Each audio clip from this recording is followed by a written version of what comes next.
I bet you're all wondering, if so, then why is a 16-year-old girl about to talk about it? Contradictory, isn't it? But let me take that huge step into the abyss and just hope that you keep up. Recently, we've been experiencing a lot of violence all over the world, which, if you didn't already know, is just part of human nature when we're given the freedom to question and to disagree. Hey, it's democracy. However, these have been taken to some extremes. Let us take the Nairobi Westgate Mall terror attack as an example, and I will not hesitate to say RIP to all those lives lost in that inhumane attack. To many, this was an act of war. Take us back a few decades ago during World War I and World War II. One action like this could lead to a full-blown world war. There are a million negative outcomes of war and conflict. It is inevitable. But have you ever stopped to think?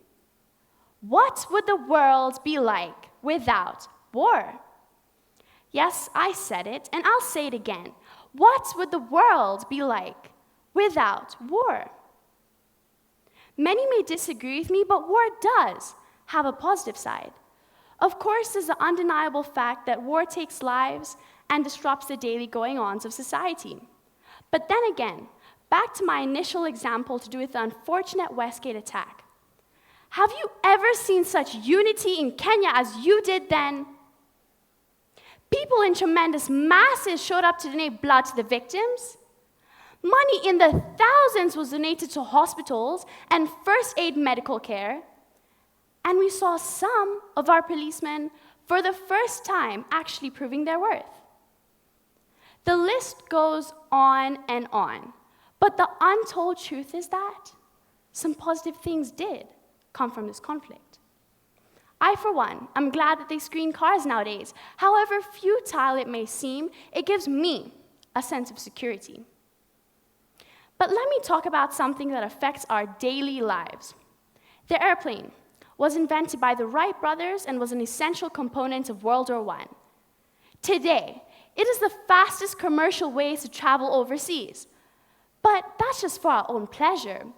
How about the amount of trade this has boosted for many countries? Goods can now be exported and imported at a faster rate. Flowers, produce, finished goods rely undoubtedly on this ingenious invention sprouting from World War I. Antibiotics. Today, if I got a bacterial infection, I'd probably just drive to the nearest pharmacy. However, during World War I, if you got a paper cut, it could be fatal. With the introduction of penicillin, it revolutionized the medical sector, since less people would die on the battlefield because of curable infections. This did save many soldiers' lives. How about, ladies, let's just talk about something that men know nothing about. We all have that time of the month. Well, one person who did know the struggle was Kimberly Clark, who was the first person to invent sanitary pads.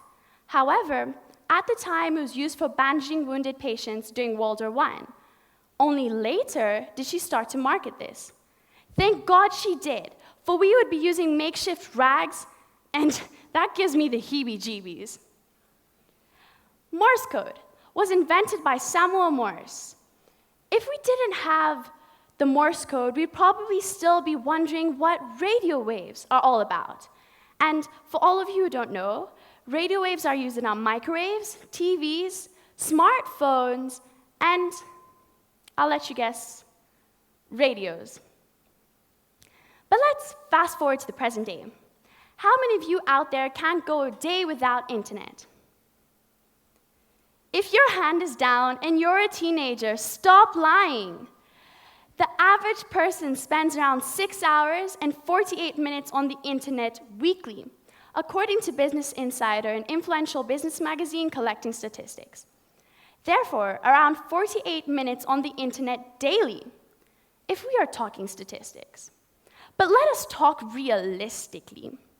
We all know some teenagers out there who can go for more than 3 hours on their phone, simply doing the most nonsensical things imaginable. We all know 9gag. What I'm trying to get at is, life without internet seems unfathomable. The internet was invented by the American military during the Cold War period, meant to share documents not meant for the opposing side without any interference. If we did not have this historical battle of ideologies, then we wouldn't have our internet. Another positive thing. I'll let that sink in. My dad has recently started taking selfies, and I personally find this hilarious. The digital camera was invented during 1976 during the Cold War to gain a head start in the espionage arena. Their digital cameras were used in their satellites, which did give them superiority. Now we use it in our smartphones. Say thank you, Papa. Ladies and gentlemen, I'd really like to ask you, would I be wrong to say that possibly, just maybe, war and conflict could be the founder of invention? Since we no longer live in a subsistence society anymore, necessity is no longer the founder of invention. I'd really like to give you a second to think, ponder, contemplate, imagine what your life would be like without these ingenious inventions sprouting from war times. Thank you.